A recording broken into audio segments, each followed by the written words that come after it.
నమస్తే, నేను Yogita. Welcome to సత్యాగ్రహి. ఆయన తెలంగాణ తొలి ఉప ముఖ్యమంత్రి. ప్రత్యేక రాష్ట్రం కోసం కాంగ్రెస్ పార్టీకి రాజీనామా చేసి కేసీఆర్తో కలిసి పనిచేసినటువంటి ఉద్యమ నేత.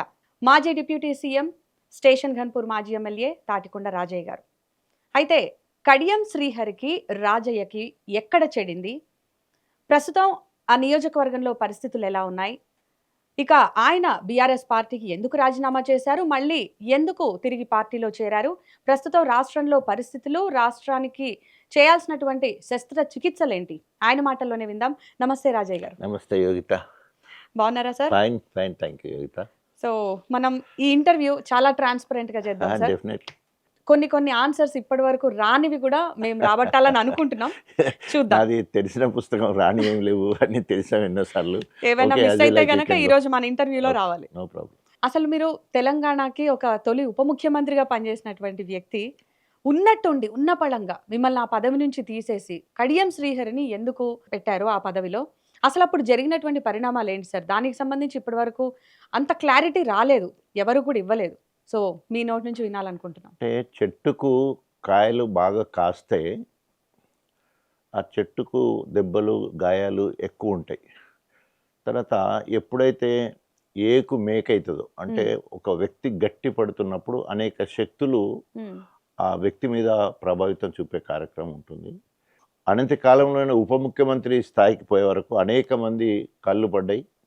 సో దాన్ని దృష్టిలో పెట్టుకుని అనేక మంది పెద్దలు కేసీఆర్ గారికి సిలువలు పలువలు చేసి, అంటే ఆయన చెప్పిన, కేసీఆర్ చెప్పిన వాటే సిలువలు పలువలు చేసి చెప్పడం వల్ల ఏదో మోటుగా అంటారు కదా, ధర్మరాజు లాంటి వాడే చెప్పిన మాటలు వినేది అయిపోయినట్టు. మ్మ్. సో ఆ రోజు జరిగింది అది మాత్రమే. మ్మ్. సో అప్పుడు పరిస్థితులు, కారణాలు ఏదైనప్పటికీ మొక్కబోని ధైర్యంతో, విధేయతతో అదే పార్టీని పట్టుకొని ఆయనే నాయకుడిగా గుర్తిస్తూ ఇప్పటి వరకు ఉండడం జరిగింది. ఆ రోజు వైద్య మ్మ్. శాఖలో మ్మ్. కొన్ని నియామకాలు జరుగుతున్నాయి, కొన్ని వాహనాలు కొంటున్నారు మ్మ్. అని పేపర్ స్టేట్మెంట్ రావడం. సో అప్పటి వరకు కొన్నది లేదు, వాహనాలు నోటిఫికేషన్ ఇచ్చింది లేదు, రిక్రూట్మెంట్ చేసింది ఏం లేదు. సో ఆ పోస్టులు కూడా సెంట్రల్ గవర్నమెంట్కి సంబంధించిన పోస్టులు, మన స్టేట్ గవర్నమెంట్కి సంబంధించి కాదు. స్టేట్ గవర్నమెంట్ బడ్జెట్ అప్పటి వరకు రాలేదు, ఏదీ లేదు. కానీ పేపర్లలో ఏదో వెహికల్ కొంటున్నారు, వాళ్ళు వీళ్ళు వచ్చి కలిసిపోతున్నారు, పర్సంటేజ్లు మాట్లాడుకుంటున్నారని ఒకటి. తర్వాత రెండోది రిక్రూట్మెంట్ ఏదైతే సెంట్రల్ గవర్నమెంట్ స్థాయిలో ఉండే రిక్రూట్మెంట్, అంటే అది కూడా అవుట్సోర్సింగ్ ద్వారా జరిగే కార్యక్రమాలు అయితే దాని విషయంలో కూడా మాట్లాడుతుండని చెప్పేసి ఆ అభియోగాలు పేపర్లలో రావడం జరిగింది. సో దాన్ని దృష్టిలో పెట్టుకొని కేసీఆర్ గారు నిర్ణయం తీసుకున్నట్టు వారు చెప్పారు వార్డ్ భాషలో. కానీ ఎప్పుడైతే ఉప ముఖ్యమంత్రి నుంచి వెళ్ళి బర్దరఫ్ చేసిన తర్వాత కాంగ్రెస్ వాళ్ళు, బీజేపీ వాళ్ళు రైట్ ఫర్ ఇన్ఫర్మేషన్ యాక్ట్కి వెళ్ళారు. మ్మ్. సో వెళ్ళినప్పుడు అక్కడ ఏమీ లేదు అంటే అక్కడ నోటిఫికేషన్ లేదు, తర్వాత పర్చేజింగ్ లేదు, రిక్రూట్మెంట్ లేదు, ఇంకా ఇలాంటి ఏమి జరగకముందే. మ్మ్. సో ఇక్కడ ఏమీ రిక్రూట్మెంట్ లేదు, పర్చేజింగ్ ఏం లేదు, ఏమీ అవినీతికి ఆస్కారం లేదని చెప్పేసి వాళ్ళు ఇచ్చిండ్రు. సో అప్పటికే కేసీఆర్ గారు నిర్ణయం తీసుకున్న తర్వాత 2-3 సార్లు నన్ను రమ్మని పెద్ది సుదర్శన్ రెడ్డి అప్పుడు జిల్లా అధ్యక్షుడిగా ఉండి, వరంగల్ జిల్లా అధ్యక్షుడు, ఆయన ద్వారా 2-3 సార్లు వచ్చినా కూడా నేను వెళ్ళలేదు. తర్వాత 4వసారి సార్ రమ్మంటున్నారు, ఒకసారి రండి అంటే నేను పోయి కలిసే క్రమం వరకు అప్పటివరకే ఈ రైట్ ఇన్ఫర్మేషన్ యాక్ట్ రిపోర్ట్ వచ్చింది, ఏం జరగలేదు అనేది. సో మరింత ధైర్యంగా నేను వెళ్ళడం జరిగింది. వెళ్ళినప్పుడు చెప్పిండు, ఇంకా అప్పటివరకు ఐఏఎస్ అధికారుల్లో మీటింగ్ ఏదో అవుతుంటే వాళ్ళందరినీ మీరు పక్కకుండా అని చెప్పి నన్ను పిలిపించుకొని గట్టిగా ఆలింగనం చేసుకొని, ఎక్స్ట్రీమ్లీ సారీ రాజయ్య, సో సిల్వలు పలువలు చేసి నా మైండ్ అంతా ఖరాబ్ చేసిండ్రు. మ్మ్. సో ఆ నిర్ణయం తీసుకున్నాను. నువ్వు అడగకముందే నేను డిప్యూటీ సీఎం చేశాను, మళ్ళీ నీ స్థాయి తగ్గకుండా మళ్ళీ నీకు అవకాశం ఇస్తాను అని చెప్పేసి నన్ను కన్సల్ట్ చేసి ఓదార్చి, నువ్వు పార్టీలో పనిచేయి, నీ నియోజకవర్గం మీద ఎవరు ఏలు పెట్టరు, నీ నియోజకవర్గంలో ఎవరు ఏలు పెట్టరు, నువ్వు పని చేసుకో, నువ్వు డిప్యూటీ సీఎంగా చేసినావు కాబట్టి నువ్వు ఏ మంత్రి దగ్గరికి పోలేవు, మ్మ్. ఏ పనైనా నా దగ్గరికి వచ్చాడు, నేను నీకు పని అదయ్యేటట్టు చేస్తానని చెప్పేసి నాకు హామీ ఇచ్చి ఆ రకంగా మళ్ళీ హక్కున చేర్చుకోవడం జరిగింది. సో మీకు కడియం శ్రీహరి గారికి అసలు ఎక్కడ చెడిందంటారు? ఎందుకంటే ఒక రాజకీయ ప్రత్యర్థుల్లా కాకుండా శత్రువుల్లా పోరాడుతున్నారు, ఎందుకని చెప్పి? సో నేను శత్రువుల్లో పోరాటం చేయడానికి వ్యక్తిగతంగా మాకేం లేదు. మ్మ్. సో మా ఇద్దరి రాజకీయ అరంగేట్రం 94 ఇద్దరం ఒకటిసారి, అంటే వారేమో డైరెక్ట్గా టీడీపీకి వెళ్ళిపోవడం జరిగింది. ఆయన వెళ్ళిపోకముందే ఆఫర్ నాకు రావడం జరిగింది. సరే సార్, ఒకవేళ ఎప్పుడైనా ఫర్దర్గా ముందు రాజకీయాలకు వస్తున్నప్పుడు చూద్దాం, కానీ ఇప్పుడు నేను పార్టీలో జైలు కాలేనని చెప్పేసాను అన్నట్టు 94లో కడియం శ్రేయర్కి అక్కడ టికెట్ ఇవ్వడం జరిగింది. కడియం శ్రేయర్కి ఏమో టీడీపీలో జాయిన్ అయ్యి మంత్రి అయితే, నేను క్యాస్ట్ ఆర్గనైజేషన్లో ఎంటర్ అయ్యి మాదిగల ఆత్మగౌరవం కోసం, మాదిగల ఉనికి కోసం, మాదిగ అస్తిత్వం కోసం నేను నిలబడాలనే ఆలోచనతోటి ఆ రకంగా నేను ప్రజా జీవితంలోకి రావడం జరిగింది. అప్పటి వరకు 84 to 94 10 years only absolutely only practice మాత్రమే చేస్తూ ఉండేది. దండోర ఉద్యమం ద్వారా రాజకీయ రంగం చేస్తే కడియం శ్రేయరి నన్ను టార్గెట్ చేయడం, ఎందుకంటే ఆయనకు తెలుసు ఎన్టీ రామారావు డాక్టర్ రాజేని పిలిచి టికెట్ ఇస్తారంటే ఆయన వద్దన్నాడు. కానీ ఇప్పుడు కాకపోతే ఎప్పుడైనా రాజకీయాలకు వస్తాడని చెప్పేసి నా మీద కక్ష కట్టి అక్కడ దండోర ఉద్యమంలో పనిచేస్తున్నప్పుడు అరెస్ట్ చేయడం కానీ, జైల్లో పెట్టడం కానీ, ఇక ఏదంటే ఇక నన్ను చూస్తే భయపడడం, లేకపోతే నన్ను కంట్లో పెట్టుకొని చూడడం అంటారు కదా మోటుగా. సో ఆ రకంగా చూడడం వల్ల అప్పటి నుండి మా ఇద్దరి మధ్యలో వైరం మొదలైంది. 13 అక్టోబర్ 97లో అఫీషియల్గా నేను కాంగ్రెస్ పార్టీలో చేరడం జరిగింది.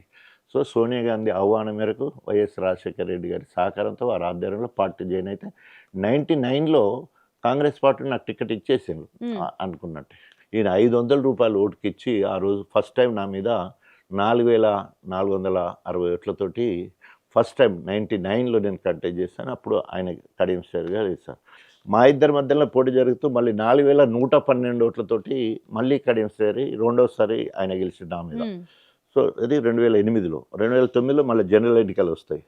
సో 1 year కష్టపడి ఎట్టి పరిస్థితుల్లో కడియం శ్రేయర్ని ఓడగొట్టాలి అంటే అంత గట్టిగా పట్టుదలతోటి ప్రయత్నం చేసి ఆయన 4,000 గెలిచిండు. వాటిని అధిగమించి కనీసం నేను ఒక్కసారి గెలిచినా కూడా దాన్ని అధిగమించి అంటే 10,000 12,000తో గెలవాలని లక్ష్యం పెట్టుకొని బాగా 1 year కష్టపడ్డాను. నేను కాంగ్రెస్ నుంచి వెళ్ళి మళ్ళీ ఫోన్ చేశాను. మనం అనుకున్నట్టే 11,780 ఓట్లతోటి మొట్టమొదటిసారి కడియం శ్రేయర్ని ఓడగొట్టడం జరిగింది. మహాకూటమిలో నిలబడ్డోళ్ళు 5 నిలబడితే 4 గెలిచిన ఒక కడియం శ్రేయర్ అక్కడ ఓడిపోయిండు. మళ్ళీ మార్చి 18వ తారీఖు 2012లో టీఆర్ఎస్ పార్టీ నుంచి వెళ్ళి ఎమ్మెల్యేగా కాంటెస్ట్ చేయడం. అప్పుడు కడియం శ్రేయర్ మళ్ళీ అదే టీడీపీ నుంచి వెళ్ళి మళ్ళీ కాంటెస్ట్ చేశాడు. మళ్ళీ ఈసారి 33,000తో ఓడగొట్టాను ఆయన మీద. 33,000 రెండోసారి ఆయన మీద గెలిచాను నేను. ఒకసారి 12,000, ఒకసారి 33,000. మళ్ళీ మూడోసారి వచ్చేవరకు 58,000తో గెలిచాను 2014లో. ఆయన పార్టీలకు తెలంగాణ 2 నెలల్లో వస్తానగా ఈయన పార్టీ ఫిరాయించి ఆయనకు వచ్చేసాడు. ఎవరు? కడియం శ్రేయర్ వచ్చి రాగానే మళ్ళీ నా ఎమ్మెల్యే టికెట్కే ఎసరు పెట్టే ప్రయత్నం చేసి పార్టీలోకి వచ్చినప్పుడు మీరేం అపోజ్ చేయలేదా? అంటే నా మీద నాకు ఎంత నమ్మకం అంటే గాయన నన్నేం చేస్తాడు, నేను త్యాగం చేసి వచ్చిన. ఆ రకంగా కేసీఆర్ గారు కూడా 2014లో ఆయన నేను టికెట్ అడిగితే నాకే ఇచ్చాడు. సో 58,000తో గెలిచిన ఆయన ఎంపీగా గెలిచాడు. 50,000తో గెలిచిన తర్వాత కేసీఆర్ గారు అనుకున్నట్టే నాకు హెల్త్ మినిస్టర్ ఇచ్చారు, డిప్యూటీ సీఎం కూడా ఇవ్వడం జరిగింది.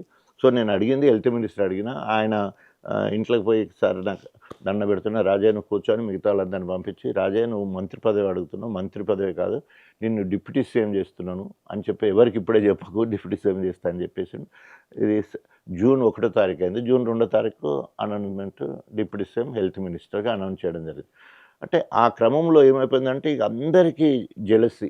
కారణం ఏంటంటే అందరికంటే జూనియరు, అందరికంటే చిన్నవాడు, ఎస్సీ, ఉప ముఖ్యమంత్రి అనవడంతో అందరి జెల్సీగా దీంట్లో అందరికంటే దగ్గర శత్రువు కడియం శ్రేయరే. ఎందుకంటే ఆయన 2 సార్లు ఓడగొట్టి నేను వచ్చిన, ఆయనకు ఎమ్మెల్యే టికెట్ అడిగినా ఆయనకి ఇవ్వకుండా నాకే ఇచ్చిండు. సో అది కంట్లో పెట్టుకొని ఆయనకి ఎంపీగా ఏం పని ఉంటే తెల్లారులేస్తే కేసీఆర్ దగ్గర కూర్చుండు, చెవులో నూరు పోసుడు, లేనిపోయిన సాడీలు చెప్పుడు. ఇక ఈ కార్యక్రమాలన్నీ ఆయన ఉండి అక్కడ దగ్గర ఉండి చేసిన అది కేసీఆర్ ఇక అదంతా పెట్టుకొని అట్లా ఇక ప్రతి దగ్గర కూడా అక్కడ కాన్స్టిట్యున్సీకి వచ్చినా కూడా ఎప్పుడు మనకు ఇప్పుడు శత్రువు బయటోడైతే మనం ఎదుర్కోవచ్చు, ఇంటి దొంగని ఈశ్వరు కూడా పట్టడం అన్నట్టు మేము ఇద్దరు ఒకటే పార్టీలో ఉండి ఏం చేసినా కూడా. ఎప్పుడన్నా కేసీఆర్ గారు మీ ఇద్దరిని కూర్చోబెట్టి మాట్లాడారు? లేదండి, అది ఎప్పుడు చేయలేదు. అది మీ ఇద్దరికి సఖ్యత కుదిర్చాలని కానీ మీకు సర్ది చెప్పడం లేదంటే ఆయనకు చెప్పడం కాలేదు. ఓవరాల్ గా డిప్యూటీ సీఎం పదవిలో ఆయనను తీసుకొచ్చి పెట్టినప్పటి నుంచి కూడా రైవలింగ్ కంటిన్యూ అయింది రైవల్. అవుతుంది. ఎందుకంటే తెలిసిపోయింది కదా, సిల్వలు పల్వాలు చేసి చెప్పిండు, ఖరాబ్ చేసిండు. రోజు అక్కడ గన్పూర్ కాన్స్టిట్యున్సీకి వచ్చి రోజు అక్కడ గ్రూపిజం చేయడము, చెడగొట్టడము, రకరకాలుగా అభియోగాలు చేయడము, సీఎం దగ్గర అది కేసీఆర్ దగ్గర పోయి చాడీలు చెప్పడము, ఇవన్నీ చేసేయడం. ఆఖరికి ఎక్కడ పోయింది, టికెట్ పోయే వరకు పోయింది. చెప్పిన మాటలు కడియం శ్రీగారు చెప్పిన మాటలు కావచ్చు, బ్లాక్మెయిల్ కావచ్చు, కారణం ఏదైనప్పటికీ ఎక్కడి వరకు పోయింది అంటే మొత్తము బైన్ల కమ్యూనిటీ 13,000 తెలంగాణ మొత్తం జనాభా. గణంపూర్ వరంగల్కి వచ్చే వరకు 600, మా కాన్స్టిట్యున్సీకి వచ్చే వరకు 150 మంది బట్ కూడా ఉండదు. మీరు చేసే సోషల్ సర్వీస్ కానివ్వండి, ఆ ప్రాక్టీస్ కానివ్వండి, ఇన్ని టర్మ్స్ మీరు గెలుచున్నారు. ఇవేవి ఆయనకు తెలియదు అంటారా? ఒకరు చెప్పుడు మాటలు వినేంత ఇది ఉందంటారా అందుకే కేసీఆర్ నేను గారు? చెప్పేది, అందుకనే నేను వరుసగా ఎస్సీ మాదిగ కమిటీలో 4 సార్లు గెలిచాను. అన్నీ కూడా 38, 37,000, 33,000, 58,000, మొదటిసారి 12,000. ఇంత మెజార్టీ పబ్లిక్లో ఇంత ఉన్నా కూడా ఒబిడియన్సీ అనేది కూడా అంతే ఉంది నా మీద. సో ఆ రకంగా పార్టీ ఫండ్ తీసుకొని కేసీఆర్ ఇంట్లో భోజనం చేసుకొని బీఫామ్ పట్టుకొని డబ్బులు పట్టుకొని పోయి కాంగ్రెస్ పార్టీలో చేయండి. అందుకనే నమ్మక ద్రోహం అంటే పరాకాష్ట కడియం శ్రీహరి గారు. మీరు మధ్యలో ముందు అన్నారు అంటే ఆ సమయంలో ఎప్పుడైతే ఎంపీ టికెట్ ఇవ్వకుండా బిడ్డకి ఇస్తారన్నప్పుడు నా నిరసన తెలియజేయాలని చెప్పేసి నేను టీఆర్ఎస్ పార్టీకి రాజీనామా చేస్తానని ప్రకటించిన కానీ వాళ్ళు యాక్సెప్ట్ చేయలేదు. నేను అట్లాగే స్తబ్దంగా ఉన్నాను. సో ఎట్లా ఉంటుంది, అనేక మంది కాంగ్రెస్ వాళ్ళు, అనేక మంది చాలా బీజేపీ ఘోరంగా బాధపడ్డారు కదా. 100%. ఎంత బాధ అంటే అసలు నేను సచ్చే వరకు నాకే టికెట్ మీరు ఎమోషనల్ బ్యాలెన్స్ ఎందుకని కంట్రోల్ చేసుకోలేకపోయారు? అంతలా ఎందుకు బాధపడ్డారు ఒక టికెట్ గురించి? అంటే అంటే మీకు టికెట్ అనేది పదవి అంటే ఇంపార్టెంట్ అంత కదా. ఇప్పుడు ఇష్టమా, మీరే లేకపోతే చెప్పారు, సేవ ఇష్టమా? ఇప్పుడు మీరు చెప్పారు కదా, మీరు ఇంత సేవ్ చేసినాక అంటే నేను చనిపోయే వరకు కూడా ఓడిపోతా కావచ్చు, చనిపోయే వరకు కూడా నాకు టికెట్ ఇవ్వాలి. నా త్యాగం అంత ఉంది, నా ఒబీడియన్స్ అంత ఉంది, నా ఎడ్యుకేషన్ అంత ఉంది, నా సర్వీస్ అంత ఉంది. ఇవన్నీ ఉన్నాక టికెట్ రాకపోవడం అనేది అందరూ నా మీద పడి ఏడుస్తుంటే నేను ఏం చేయాలి చెప్పు, నేను నవ్వుతుండగలనా? యాక్చువల్లీ అసలు సర్పంచ్ నవ్య ఇష్యూ ఏంటి సార్? మీ మధ్య ఏం జరిగింది? తెల్లారి లేస్తే అది పెద్ద హాట్ టాపిక్ అయిపోయింది మీడియాలో. అండ్ ఎంత ట్రోల్స్ వైరల్ అయిందనేది మీకు కూడా తెలుసు. సో ఏంటి మీ మధ్య ఏం జరిగింది అసలు? నవ్య నా కమ్యూనిటీ అని, నా మాదిగ బిడ్డ. నాకు ఒక రకం చెప్పాలంటే దూరం చుట్టం. సో అక్కడ ప్రోటోకాల్ మొత్తం నేను, అంటే ఎమ్మెల్యే నేను, గ్రామ అధ్యక్షులు నేను, ఎంపీపీ, జెడ్పీటీసీలు అన్నీ కూడా నేను ఇచ్చి గెలిపించుకుంటున్నాను. ఆ క్రమంలో అవకాశవాదంగా ఈ పాప వాళ్ళ భర్త ఇద్దరు కలిసి కడియం శ్రీహరి దగ్గర పోయారు. అంటే ఎమ్మెల్యేకు ఆయన, ఎమ్మెల్సీగా ఆయనకు కూడా నెలకు సంవత్సరానికి 5 కోట్ల నిధులు ఆయనకు కూడా ఫండ్ వస్తుంది. నాకేమో ఈ 5 కోట్లతో పాటు ప్రభుత్వ పథకాలన్నీ నా ద్వారానే జరుగుతాయి. సో ఆయన వ్యక్తులను కాపాడడం కోసం అక్కడింత పనులు ఇస్తుంటాడు, అది కూడా డెవలప్మెంట్ కోసమే. అట్లా వీళ్ళని పిలిపించుకొని 15 లక్షల పని ఇచ్చాడు. సో ఈమె ఆయనతో తిరుగుతుంది, మన ప్రోగ్రామ్స్ రావట్లేదు. ఒక వారం 10 రోజులు కడియం శ్రీహరి దగ్గరికి పాప పోకపోయే వరకు, ఏమ్మా ఎందుకు రావట్లేదు అంటే, సార్ వాళ్ళకి ఇట్లా నన్ను ప్రెషర్ పెట్టిండు అందుకే రావట్లేదు అంటే, దాన్ని బుమరాంగ్ అయ్యేటట్టు దాన్ని నెగటివ్ సృష్టించి రమ్మంటాడు అని చెప్పేసి కట్టుక తల్లి మొత్తం ప్రెస్లను పట్టుకొని రోజు మీడియా మొత్తం వాళ్ళ ఇంటికి పోయేటట్టు మ్యానిపులేట్ చేసి డబ్బులు ఇచ్చేసి అనేక రకాల అన్నీ. అదే అన్ని ఆడియో రికార్డ్ అనేది నాది కాదు. ఆడియో రికార్డ్ ఎవరిది? మాట్లాడిన ఎంపీపీ కానీ, ఎంపీపీ వీళ్ళు ఉంటారు కదా, ఏమని మాట్లాడిన వాళ్ళు, సార్ దగ్గరికి పోదాం రా, మేము పోతలేమా, మాతో పాటు పలానోళ్ళు కూడా వస్తున్నారు కదా, ఒక నువ్వు వస్తేనే అక్కడ ఏమవుతుంది, పలానోళ్ళు అన్న పేర్లు ఉంటాయి కదా, ఆ పేర్లు చెప్పేయంటే వాళ్ళ కుటుంబంలో కూడా డిస్టర్బెన్స్ అవుతుంది అనేదేమో ఉద్దేశం యాక్చువల్గా. అయితే చెప్పకపోవడానికి చెప్పడం, వాళ్ళ దగ్గర ఉండి చూపించమంటే చెప్పరు కానీ ఇక్కడ ఏమంటారు, కడియం శ్రీహరి ప్రోద్బలంతో కొన్ని మీడియా ఛానల్స్ మొత్తం విపరీతమైన బ్యాడ్గా రోజుకు పోయి ఆమె ఇంటికాడనే కూర్చుంటు, ఆడ ఏం లేదు ఏం కాదు, ఆమె రెడీ వచ్చి మాట్లాడే కార్యక్రమం. అండ్ ఇంకొకటి సార్, ఆ రోజుల్లో ఏ రకమైనటువంటి ట్రోల్స్ జరిగాయో మీరు చూసే ఉంటారు. సోషల్ మీడియా, యూట్యూబ్ ఛానల్స్, అసలు ఒక విపరీతమైన ట్రోలింగ్స్ కూడా వచ్చినాయి. మీరు ఎట్లా ఓవర్కమ్ చేశారు, వాటిని ఎట్లా ప్రూవ్ చేసుకున్నారు? కింద కామెంట్ చూస్తే ఎంతమంది ఆమె మీద నెగటివ్గా ఎంత తిట్టిండ్రు అనేది కూడా దాని కింద కామెంట్స్ రూపంగా కూడా వచ్చింది. సో ఎప్పుడైనా కూడా నేను మొదటి మాట చెప్పిన కదా, చెట్టు కాయలు ఎక్కువ ఉంటే దెబ్బలు ఎక్కువ తగులుతాయి. ప్రజాదరణ పొందుతున్నాం. చెట్టు కాయలని చిన్నగా ఉన్నప్పుడు రాళ్లతో కొడతారు, గైతో తెంపుతారు, మండలు ఇరుస్తూ ఉంటారు, రకరకాలుగా ఎట్లా సో చేస్తారో తెల్లారు లేస్తే అదే మీరు అనేసి ప్రజల్లో yes, yes. ఉండాల్సిన వ్యక్తి కదా, సో 100% ఎట్లా ఫేస్ చేశారు? ఇన్ని అంటే నేను ఎప్పుడైనా కూడా అంబేద్కర్ గారి చరిత్ర చదివినా, ఎన్టీ రామారావు చరిత్ర చదివినా, జగన్ చరిత్ర చూసుకున్నా, చంద్రబాబు చరిత్ర చూసుకున్నా, కేసీఆర్ చరిత్ర చూసుకున్నప్పుడు ఏమైందంటే అనేక రకాల అభియోగాలు, అపనిందలు, ఆరోపణలు, హ్యూమిలేషన్స్, బాధాకరమైన సంఘటనలు అన్నీ జరిగితేనే వాళ్ళు ఈవెన్ రేవంత్ని కూడా తీసుకుందాం, ఏదో కష్టం ముఖ్యమంత్రి స్థాయికి రావడానికి ఏదో ఒక అభియోగం, బాధ, కష్టము ఆయన మీద ఉన్న 179 కేసులు నేటంగా మొన్న చెప్తున్నా 82 క్రిమినల్ కేసెస్ ఉన్న నా మీద 179 అంటే మొత్తం సీఎంలలో హయ్యెస్ట్ క్రిమినల్ కేసెస్ ఉన్నది రేవంత్ రెడ్డి గారి మీద. అంటే ప్రజల్లోకి వెళ్ళే క్రమంలో, నాయకుడు వెళ్ళే క్రమంలో ఇలాంటి అన్నీ వస్తాయని చెప్పేసి నన్ను నేను కన్సోల్ చేసుకున్నాను. రాజకీయాల్లో ఉన్నాం కాబట్టి ఇవన్నీ తప్పయేమో అంటే ఇవన్నీ వస్తున్నాయంటే నేను ఆశ అంటే ఉప ముఖ్యమంత్రి స్థాయి కూడా ఎదిగింది తక్కువేం కాదు కాబట్టి ఇవన్నీ వస్తూనే ఉంటాయి. నాకంటే ఎక్కువ ఇంట్లో మా ఆవిడ కావచ్చు, నాకు 2 కొడుకులు 2 కొడుకు వాళ్ళు చాలా కన్సోల్ చేసి జస్ట్ డాడీ ఇదంతా రాజకీయాలు అలా ఉంటాయని చెప్పడం వల్ల ఆ ఫస్ట్ మాత్రం ఈ ఆరోపణలు ఇవన్నీ రాగానే మీ మిసెస్ రియాక్షన్ ఏంటి అసలు? అవి నాకంటే ముందుగా అందరినీ కన్సోల్ చేస్తూ ఉంటుంది, అదేం పట్టించుకోకండి మీరు బాధపడదు అంటే. ఆమె ఆలోచన అంటే భర్తను కదా, ఎక్కడ ఏదైనా హార్ట్ అటాక్ వస్తుందో, ఎక్కడైనా ఏమన్నా అవుతుందో ఏమో అంటే ఆమె ఎంతో బాధపడుతూ కూడా, బాధ అంటే అందరికీ ఉంటుంది, అది విన్న వాళ్ళే బాధపడలేదు, సొంత ఇంట్లో వాళ్ళు బాధపడరా, డెఫినెట్గా బాధపడ్డది కానీ నన్ను ఏమంటారు నిమ్మదపరచడం కోసము మీరు ఏం భయపడకండి, రాజకీయాలు ఇవన్నీ వస్తాయి, ఇవాళ ఇక్కడనే ఉంటాయి, మళ్ళీ మీరే నెంబర్ 1 అయిపోతారు, లేకపోతే మీరు ఇవన్నీ సమసిపోతాయి అని చెప్పేసి నన్ను ఎంతగానో ఓదార్చడంలో నెంబర్ 1 నా భార్య. అయితే కడియం శ్రీహరి ఎస్సీ కాదు, ఆయన దొంగ ఎస్సీ అని అంటుంటారు, మరి ఆయన ఏం కులం? ఆయన క్యాస్ట్కు ఆయన తప్పు లేదు, అండర్లైన్ చేస్తున్నా. కారణం ఏంటంటే ఓ పద్మశాలికి సంబంధించిన భార్య భర్తలు కాపురం చేసుకున్న క్రమంలో వీళ్ళ నాన్న ఇల్లీగల్గా ఉండి కలుస్తుంటాడు. 9 నెలల వయసు అప్పుడు వీళ్ళ నాన్న అక్కడికి పోయినప్పుడు రెడ్ హ్యాండెడ్గా దొరికే క్రమం అయినప్పుడు తెల్లారంగానే పంచాయతీ పెట్టేసి ఎల్లగొట్టేసింది. ఎవరిని? ఆ బాబును తల్లిని ఎల్లగొట్టడం జరిగింది. సో ఎల్లగొడితే ఏమంటారు, మామూలుగా ఊర్లలో ఏమంటారంటే పెళ్లి చేసుకోరు కానీ వచ్చేసి ఇటు ఉంటారు అన్నట్టు, ఆయన మారుమానం పోవడం అట్లాంటివి అంటుంటారు. ఆ రకంగా ఆయన బయన్ల వాళ్ళ ఇంట్లో పెరిగిండు, పుట్టింది పద్మశాలి ఇంట్లో, ఇప్పుడు వాళ్ళ అమ్మ కూడా ఉన్నది పద్మశాలి. కడియం శ్రీహరి అమ్మ పద్మశాలి ఇప్పుడు ఉంది. సో ఆమె వాళ్ళ కొడుకును తీసుకొని బయన్ల ఇంటికి వచ్చింది. వాళ్ళ పర్సనల్ విషయం మనకు సంబంధం లేదు, కడియం శ్రీహరికి కూడా సంబంధం లేదు ఆ వయసులో. కానీ ఆయన పుట్టింది పద్మశాలి ఇంట్లో, పెరిగింది బయన్ల ఇంట్లో. అట్లా మీరు దొంగ వేస్తే అని అంటారా? అది నేను అనడం కాదు, మోతుకుబల్లి నరసింహ వాళ్ళ ఊరికి పోయి మొత్తం చరిత్ర మొత్తం తీసి ఇదంతా మోతుకుబల్లి నరసింహనే బయట పెట్టిన చరిత్ర. అయితే స్టేషన్ ఘన్పూర్కి ఉప ఎన్నిక వచ్చే అవకాశం ఉందంటారా? వస్తే గనక బీఆర్ఎస్ టికెట్ మీకు వస్తుందా? 52 రాజ్యాంగ సవరణలో 52 రాజ్యాంగ సవరణలో 10th షెడ్యూల్లో ఈ యాంటీ డిఫెక్షన్ లా ఏం చెప్తుందంటే, ఒక వ్యక్తి ఒక పార్టీ నుండి ఎన్నికైన తర్వాత ప్రజాస్వామ్యంలో పార్టీ మారొచ్చు. నువ్వు పార్టీ మారినప్పుడు ఇప్పటి వరకు ఉన్న పార్టీలో పొందిన పదవి ఎమ్మెల్యే కానీ, ఎంపీ కానీ, ఎమ్మెల్సీ కానీ ఉంటే దానికి రాజీనామా చేసి, పార్టీకి రాజీనామా చేసి నువ్వు వేరే పార్టీలో జాయిన్ కావాలా. సో ఈరోజు కడియం శ్రీహరి కాంగ్రెస్ బీఆర్ఎస్ పార్టీ నుండి గెలిచిండు, బీఆర్ఎస్ బీఫామ్ మీద గెలిచిండు, బీఆర్ఎస్ సభ్యత్వం ఉన్నది, బీఆర్ఎస్ వల్లనే నువ్వు ఎమ్మెల్యే అయినావు. సో నీకు కేసీఆర్ నచ్చలే, విధానాలు నచ్చలేదు, పోయినావు అనుకో, నువ్వు పోవచ్చు, కానీ నువ్వు రాజీనామా చేయాలి, పార్టీకి రాజీనామా చేయాలి, ఎమ్మెల్యే పదవికి రాజీనామా పోవాలి. అట్లా కాకుండా పోవడం అనైతికం.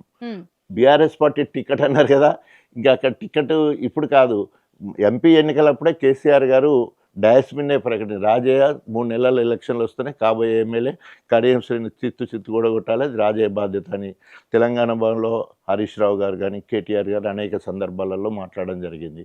తర్వాత రౌండ్ ద క్లాక్ అక్కడ ఇప్పుడు మొత్తము తెలంగాణ మొత్తంలో ఒక కాంగ్రెస్ వ్యతిరేకం అయితే, గన్పూర్లో కాంగ్రెస్కు వ్యతిరేకం, కడియం శ్రీహరికి వ్యతిరేకం, పాత కాంగ్రెస్ వాళ్ళకు కూడా వ్యతిరేకమే, ఇప్పుడు కొండమురేలకు కూడా వ్యతిరేకమే. ఇప్పుడు సచిన పాములు ఎక్కున్న కడియం శ్రీహరిని కొండమురలు వచ్చిన తర్వాత బరిసెలతో పొడిచినట్టు అయిపోతుంది, ఇంకా ఆయన ఉనికికే కష్టం వచ్చే పరిస్థితి మాత్రం ఉంది. సో మీరు బేసిక్గా టికెట్ రాలేదని చెప్పి కాంగ్రెస్ పార్టీలోకి వెళ్తానన్నారు, కానీ మళ్ళీ బీఆర్ఎస్లోనే వచ్చారు.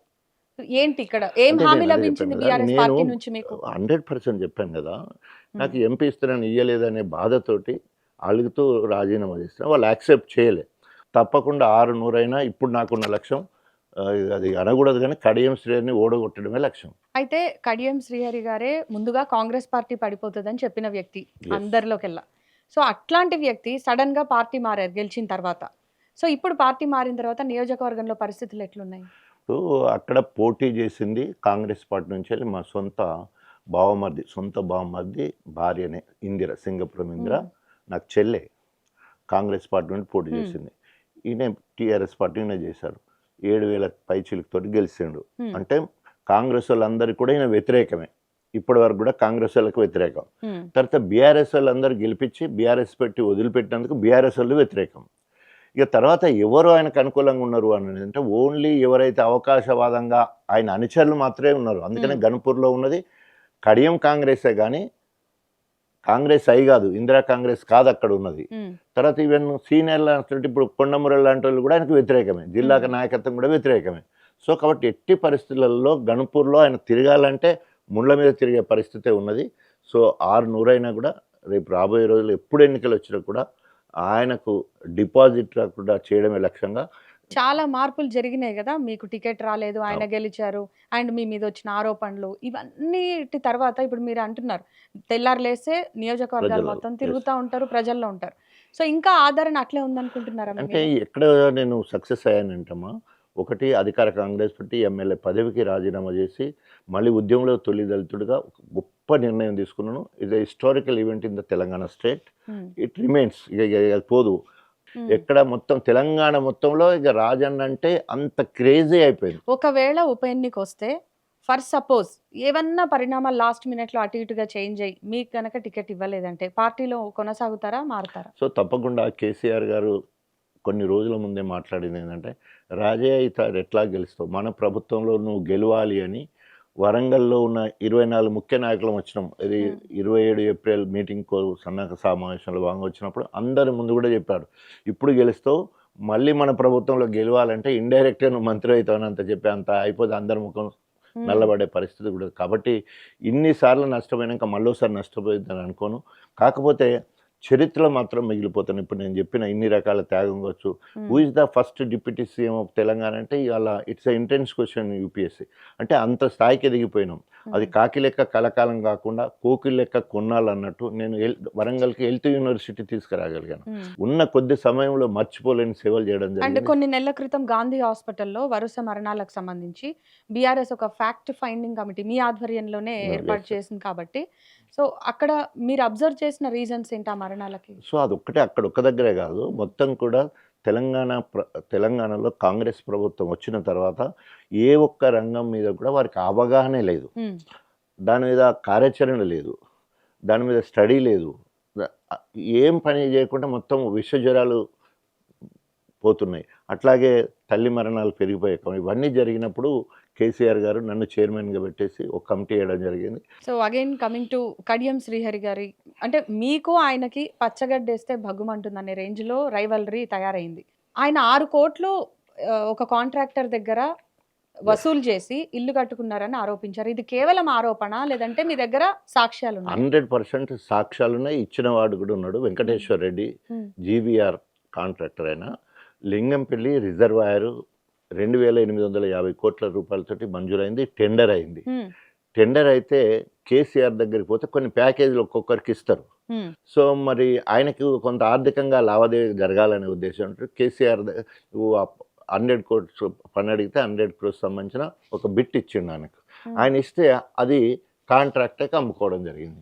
ఆ కాంట్రాక్టర్ జి వెంకటేశ్వర రెడ్డి అని గర్మిల్లపల్లి అనే విలేజ్. ఆయన నా దగ్గరకు వచ్చి, సార్ మీరేమో ఎమ్మెల్యే, ఆయన ఎమ్మెల్సీనే, మళ్ళీ ఇప్పుడు మీరు టికెట్ వచ్చింది, మీరు ఎమ్మెల్యే అయిన్లు, అంటే 2018లో మీరు ఎమ్మెల్యే అయిన్లు, ఆయనకు 100 కోట్లు ఇస్తే నేను 6 కోట్లు ఇచ్చాను, మీరు 200 కోట్లు తీసుకురండి సార్, మీకు 12 కోట్లు ఇస్తాను అని చెప్పిండు. సో నేను ఆ 12 కోట్లకు ఆశపడక ఆ ప్రాజెక్టే రాకుండా చేయడం జరిగింది. సో కానీ ఆ పైసలు 6 కోట్లు ఏదైతే ఉన్నదో దాంతో ఇల్లు కట్టుకోవడం జరిగింది. తర్వాత 6 కోట్లను వేరే రకంగా మళ్ళీ 104 కోట్లతో మళ్ళీ ఒక పని ఇప్పుడు జరుగుతూ ఉంది. ఆ పనికి ఆ అమౌంట్ను మళ్ళించుకోవడం జరిగింది. అండ్ ఈ స్టేషన్ ఘన్పూర్ మండలం కొత్తపల్లిలో ఇందిరమ్మ ఇళ్ళకి సంబంధించి ₹1,00,000 వసూలు చేస్తున్నారు అక్కడ జనాల నుంచి అని చెప్పేసి అన్నారు. సో అది ఎవరు వసూలు సో చేస్తున్నారు అంటారు? ముందు మీ దాకా వచ్చిందా? మీ దృష్టికి నేను వచ్చిందా పోయాను ఇది? ఊరికి, నేను చెప్పిన అంటే కదా, కడియం ఏ శ్రీహరా కడియం ఏ కావ్యానా? ఏలు చూపితే కొండబాకే పరిస్థితి ఉంటుంది. ఉమ్, ఇట్లా వాసన వస్తుందో ఉరుకుతా నేను ఆ ఊరికి పోయినా మొత్తం సందర్శించడం జరిగింది. ఉమ్, మొదటి లిస్ట్ వచ్చింది. ఉమ్, ఇవాళ గణపురం ఎట్లా అయిపోయిందంటే కడియం శ్రీహరి అనుచరులు ఇందిరమ్మ ఇళ్ళకైతే 1,00,000, ఉమ్. రేషన్ కార్డు అయితే 3,000 వసూలు చేసుకొని ఇలా కార్యక్రమం జరుగుతుంది గణపూర్లో. అయితే కమిట్ అయితే గానీ కడియం శ్రీహరి ఏ పని చేయరన్నారు. అంటే అసలు కమిట్మెంట్ కి అర్థాలే మారిపోయిన రోజులు ఇవి. ఆయన ఏ కమిట్మెంట్ ఆయన తోని ఏ వాళ్ళ పనులు తన చేస్తారు? అనుచరులు రోడ్ల మీద, ఆయన అనుచరులు రోడ్ల మీద కడియం శ్రీహరి ఫర్ కమిట్మెంట్ అని ఫ్లెక్స్లు పెట్టారు అన్నట్టు. మళ్ళీ ఐరన్ ఫ్లెక్స్లు ఉమ్, పర్మనెంట్గా ఉండేటి పెట్టిన అన్నట్టు. ఉమ్, నువ్వు ఏదైనా దేనికి ఎంత ముట్టాయి కమిట్ అయితేనే ఆ పని ఇస్తాడు, ఉమ్. కమిట్ అయితేనే ఆ కాంట్రాక్ట్ ఇస్తాడు, అంటే కమిట్ ఎంత అయితేనే కమిషన్ అనా? ఇల్లు ఇస్తాడు. అంతే కదా, కమిట్ ఉమ్, అవ్వడం అంటే ఎంత ఇస్తావు అని కమిట్ అవ్వడం. ఓకే. ఏదో లబ్ధి కమిట్ అవ్వడమే కదా. Commitment is different. ఉమ్, ఆయన మేమేమంటున్నాం, ఆయన కమిట్మెంట్ కాదు, కన్నింగ్. ఆయన ఉమ్, కడియం శ్రీ కన్నింగ్. అండ్ ఎవరైతే కమిట్ అవుతారో వాళ్ళకి మాత్రమే వర్క్ అవుతుంది. ఈ ఉమ్. 6 కోట్లు ఎందుకు వచ్చినాయి? నీకు 100 కోట్లు ఇస్తారని కమిట్ అయితే, 6 కోట్లు ఇస్తారని వాళ్ళు ఇచ్చేటోడు కమిట్ అయితే, ఈయన 100 కోట్లు ఇస్తారని కమిట్ అయ్యాడు. సో కాబట్టి Kadiyam Sri not for commitment. So అటవీ భూముల్ని కూడా ఆక్రమించుకునేందుకు అటు కడియం శ్రీహరి గాని ఆయన అల్లుడు గాని వీళ్ళు ప్రయత్నించారని చెప్పేసి అన్నారు. ఇది కూడా ఆరోపణేనా? ఆధారాలు ఉన్నాయా? నో నో నో ఆధారాలు ఉన్నాయి. 2 ఎకరాల ఫారెస్ట్ కట్ చేశారు 2 కిలోమీటర్ల వరకు. ఉమ్, సో ఒక సర్వే నెంబరు ఫారెస్ట్లో ఉన్నదని చెప్పేసి ఆయన అనుచరుడు ఒక్కడు ఆడకుంటే, సో దానికోసం మొత్తం ఫారెస్ట్ అంతా కొట్టేసుకుంటూ పోయే పరిస్థితి. ఎప్పుడైతే వీళ్ళ అల్లుడు, ఈయన మామ ఎమ్మెల్యే అయిన తర్వాత నజీర్కి ఇప్పుడు వేరే పని లేదు, కడియం శ్రీహరి అనుచరులకు దోస్తాన్ని ఏర్పాటు చేసుకొని ఆ పని. ఈయనకు ఆడ్మిక్చర్ ప్లాంట్ ఉంది, ఎవరికి? బినాం పేర్లతోటి కడియం శ్రీహరికి. మొత్తం ఎక్కడ సీసీ రోడ్లు అయినా కూడా ఈ అల్లుడే పోయి పోస్తుంటాడు అక్కడ కాంట్రాక్ట్ లెక్క, వేరే వాళ్ళకి ఇచ్చు లేదు. ఈయన అయితే ఇవన్నీ ప్రూవ్ చేస్తే అటు పల్లా రాజేశ్వర్ రెడ్డి ఇంట్లో రాజయ్య ఇంట్లో నేను పని చేస్తా అని చెప్పేసి అన్నారు ఆయన కడియం శ్రీహరి గారు. ఎందుకని బయట పెట్టలేదు? మీ దగ్గర ఆధారాలు ఇప్పుడు ఉన్నాయి. అన్నీ ఉన్నాయి. రాజకీయాలలో ఆరోపణలు మాత్రమే ఉంటాయి. ఇప్పుడు ఉదాహరణకి కడియం శ్రీహరి కేసీఆర్ దగ్గర ఆ, పార్టీ ఫండ్ తీసుకొని, తర్వాత బీఫామ్ తీసుకొని తెల్లారంగా రేవంత్ రెడ్డి దగ్గర పోయి జాయిన్ అయ్యాడు. ఇది 100% నిజం. ప్రూఫ్ ఉన్నదా అని అంటాడు కడియం శ్రీహరి. పార్టీ ఫండ్ లేకుండా ఆయన ఎమ్మెల్యే గెలిచాడా? ఎమ్మెల్యే అప్పుడు పార్టీ ఫండ్ తీసుకోలేదా? మీ ఇద్దరిది వచ్చేసరికి ఒక పాతకాలం గ్రడ్జ్ ఉన్నట్టుగా ఉంటుంది. ఇవన్నీ సో ఉన్నాయి కాబట్టి. నేను విత్ ప్రూఫ్తోనే నేను మాట్లాడేది. ఉమ్, నేను ఆయన కబ్జా చేస్తున్న భూములలో పోయి నిలబడి ఫోటో దిగి చూసిన. ఇది ఉమ్. ఇది నేను కడియం శ్రీహరి అంటున్నా, కాదని నిరూపించుకోవాలి. నేను అంతే కదా, నేను అభియోగం ఆయన చేస్తాను. ఇట్లా అన్నారు ఆయన కదా, మీ నిరూపించుకున్నా, ఇంట్లో పని ఆయన చేస్తా అని దాన్ని అన్నారు. అంటే ఇప్పుడు ఆయన నిరూపించాలా, ఆయన నిరూపించుకోవాలి. ఇప్పుడు అభియోగాలు చేసేవాళ్ళు ఎన్నో చేస్తారు, నేను కాదు అని నిరూపించుకోవాలి. ఇప్పుడు మర్డర్ అవుతుంది ఎక్కడో దగ్గర, మర్డర్ అయినప్పుడు అనుమానంలో పేర్లు పెడతాం, పెట్టగానే వాళ్ళ మీద కేసులు కూడా అవుతాయి. కాదు నేను చేయలేదని ఆయన నిరూపించుకోవాలి కదా, మనం నిరూపించడం ఉండదు. ఆయనే నేను కాదు అని బట్ ఆయన నిరూపించు. సవాల్ చేశాడు కదా, నిరూపించండి నేను మీ ఇంట్లో పని చేస్తా అంటున్నాడు. దీనికి మీరేమంటారు? సో తప్పకుండా ఒకవేళ కనుక ఇళ్లలోనే పనిచేసే విషయం వచ్చాయంటే ఆయన మీద చేసిన ప్రతి అభియోగాన్ని నిరూపించడానికి సిద్ధం. అండ్ ఇంకా స్టేషన్ గన్పూర్లో కడియం శ్రీహరిని రెస్ట్ తీసుకోమనండి, పింఛన్లు అవన్నీ కూడా మేము ఇప్పిస్తామని చెప్పేసి కేటీఆర్ గారు అన్నారు, నా బాధ్యత అన్నారు.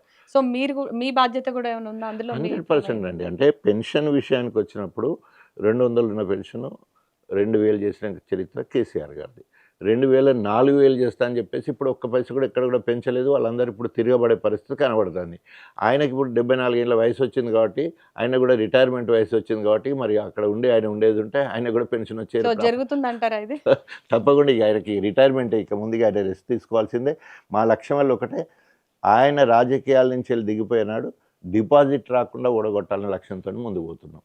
సో ఇంకొక విషయం, 75 ఏళ్ల వయసులో పొన్నాల లక్ష్మయ్య పార్టీకి రిజైన్ చేస్తే సిగ్గులేదన్నట్టుగా వ్యాఖ్యానించారు రేవంత్ రెడ్డి గారు. అంత బాహాటంగా తిట్టిన వ్యక్తి ఇప్పుడు అదే 75 ఏళ్ల వయసులో కడియం శ్రీహరి గారు పార్టీలో జాయిన్ అయితే ఆయన చేర్చుకున్నారు అని చెప్పేసి ఇక్కడ కూడా మరి భారీగానే విమర్శలు వస్తున్నాయి. దీని మీద మీ కామెంట్ ఏంటి? అంటే 100% అండి. అంటే రేవంత్ రెడ్డి మాట్లాడడానికి చేతులకు చాలా తేడా ఉంటుంది. ఉమ్, ఎవరైతే పార్టీ మారిన వాళ్ళు వస్తే పిచ్చి కుక్కను రాళ్లతో కొట్టినట్టు కొట్టి చంపండి ఉమ్, అవసరమైతే నన్ను పిలవండి, నేనే మొదట రాయి సంపుతా అన్న మ్మ్. గట్టిగా మాట్లాడాడు. ఎందుకంటే రేవంత్ రెడ్డికి ఎట్టి పరిస్థితుల్లో అధికారంలోకి వస్తా, నేను సీఎం అవుతానని ఆలోచన లేదు. పోయినసారి కాంగ్రెస్ వాళ్ళందరూ బీఆర్ఎస్కి అమ్ముడు వెళ్ళి ఇప్పుడు కూడా అట్లా అమ్ముడు పోతారు అనే ఉద్దేశంతో ఆ రకంగానే ఉంటాడు. ఆయన మాట్లాడింది ఆయనకే ఇలా బుమరాంగ్ అయి మళ్ళీ ఆయనకే చుట్టుకునే పరిస్థితి ఉన్నది. మ్మ్. ఆయనకు వేరే సంపాదన లేదు, ఓన్లీ రాజకీయాలు సంపాదించిన పైసలే. కాబట్టి ఏమంటారు, నిజము నిలకడ మీద తెలిస్తే తప్పకుండా రేపు రాబోయే రోజుల్లో డిపాజిట్ లేకుండా ఓడగొట్టడం లక్ష్యంగా ముందుకెళ్తాం. And coming to Revanth Reddy, ఈయన అప్పుడేమో హెచ్సియు మీద పడ్డారు. అంటే యూనివర్సిటీలే ఆయన టార్గెట్టా రేవంత్ రెడ్డి గారికి? హెచ్సియులో భారీ వృక్షాలను ఎట్లయితే అన్ని తీయించారో, ఇప్పుడు మళ్ళీ అర్ధరాత్రి Rajendra Nagar agriculture university botanical గార్డెన్స్లో పెద్ద పెద్ద వృక్షాలని అన్ని తీయించడం జరిగింది. సో ఎట్లా చూస్తారు సో దీన్ని? ఆయన నేచరే క్రిమినల్ నేచర్. మ్మ్. ఆయన is a king of the criminals. ఎందుకంటే భారతదేశంలో ఉన్న ముఖ్యమంత్రులందరికంటే ఎక్కువ కేసులు ఉన్నాయి ఆయన మీద. అంటే ముఖ్యమంత్రి కాకముందు వేరు, ఇప్పుడు అట్లా ఉండవు. కానీ అంటే రాక్షసుడు అని ఒక్కసారి పేరు పడ్డ తర్వాత రాక్షస గుణాలే ఉంటాయి అంతే. ఈ పాండవులు వీళ్ళకు రాజుల గుణాలు ఉంటే రాజుల గుణాలే ఉంటాయి అన్నట్టు ఆయన గుణం మారతలేదు. మ్మ్. పదవేమో రాజుల పదవి, కానీ పాలన మాత్రం రాక్షస పాలన. మ్మ్. సో ఆయన డిస్ట్రక్టివ్ నేచర్లో భాగంగా ఇవాళ అగ్రికల్చర్ యూనివర్సిటీ చెట్లు కూలేస్తాడు ఆడ. ఎందుకంటే ఆల్రెడీ అందరికి కమిట్ అయిపోయింది, ఎక్కడ పడితే అక్కడ 100 ఎకరాలు ఇస్తాడు ఎందుకంటే ఆయన రియల్ ఎస్టేట్ స్టార్ అని చెప్పుకుంటాడు కదా. మ్మ్. సో రియల్ ఎస్టేట్ కావాలంటే మరి అడవులను నరికేస్తేనే ఆయనకు ఇంత గవర్నమెంట్ జాగా మిగులుతుంది కదా. ఇంత స్థలము అగ్రికల్చర్ యూనివర్సిటీకి ఎందుకు? మరి కాంగ్రెస్ ప్రభుత్వం వచ్చినప్పటి నుంచి నిజంగా రియల్ ఎస్టేట్ బాగుందా? మీ రియల్ అభిప్రాయం? ఎస్టేట్ ఎక్కడ ఉంది? ఆయన చూస్తే ఇప్పుడు రియల్ ఎస్టేట్ అంతా ఎక్కడ కుప్పగూలిపోయింది కదా. మ్మ్. ఆయన మాత్రం బాగున్నాడు. ఫోర్త్ సిటీ దగ్గర 2000 ఎకరాలు తీసుకున్నాడు బినాం పేర్లతోటి, వాళ్ళ బంధువుల పేరుతోటి, మ్మ్. వాళ్ళ అల్లుడి పేరుతోటి, వాళ్ళ అన్నదమ్ముల పేరుతోటి 2000 ఎకరాలు తీసుకున్నాడని అభియోగాలు వస్తూ ఉన్నాయి కదా. ఎక్కడైతే అందుకనే ఇక్కడ జాగలేదని చెప్పేసి ఫోర్త్ సిటీ అని చెప్పేసి మొత్తం స్కిల్ ఇండస్ట్రీ అని చెప్పేసి మొత్తం అంతా బయటికి తీసుకుపోతున్నాడు కదా. ఇక మొత్తం ల్యాండ్స్ మీద పడడం అంటే అదో రకమైన దందానే ఆయన చేసేది కూడా. ఎక్కడ భూములు ఉంటే అక్కడ ముందే కొనేసుకొని చేసే కార్యక్రమం. అండ్ ఈ ప్రభుత్వం వచ్చిన తర్వాత ఏదైతే రోషయ్య జయంతిని అధికారికంగా నిర్వహించడం మీద మీ అభిప్రాయం ఏంటి? చాలా తప్పండి. ఎందుకంటే ఆయన ముఖ్యమంత్రి బాధ్యతలు చేపట్ట ముందు ఆయన నేను ముఖ్యమంత్రిగా ఉంటే, నేను ముఖ్యమంత్రిగా ఉన్న సమయంలో తెలంగాణ ఏర్పాటుకు నేను అసలుకి అంగీకరించాను. మ్మ్. మీరు తెలంగాణ ఇయ్యనంటేనే నేను ముఖ్యమంత్రిగా పదవి చేపడతానని చెప్పిన వ్యక్తి ఆయన నరనరాల్లో ఆంధ్రతత్వం నిండిపోయి సమైక్య ఆంధ్రతత్వం నిండిపోయిన వ్యక్తి. అది ఆయన బర్త్డేను ఆయన విగ్రహం పెట్టేది ఉంటే ఆంధ్రలో పెట్టుకొని పుట్టిన ఊర్లో పెట్టుకొని, కానీ తెలంగాణ పెట్టడం అనేది రేవంత్ రెడ్డి ఈ రోజు వరకు జై తెలంగాణ అని కూడా అంతే నిజం. మ్మ్. గంత శత్రుత్వం, తెలంగాణ అంటే ప్రేమ లేదు, ఏం లేదు. అన్నితే గారెల బుట్టలు పడ్డట్టు ఇలా ముఖ్యమంత్రి అయి కూర్చున్నాడు. యాక్చువల్లీ ఈ ఫోన్ ట్యాపింగ్ వ్యవహారం కూడా ఎంత సంచలనమో మీకు తెలిసిందే.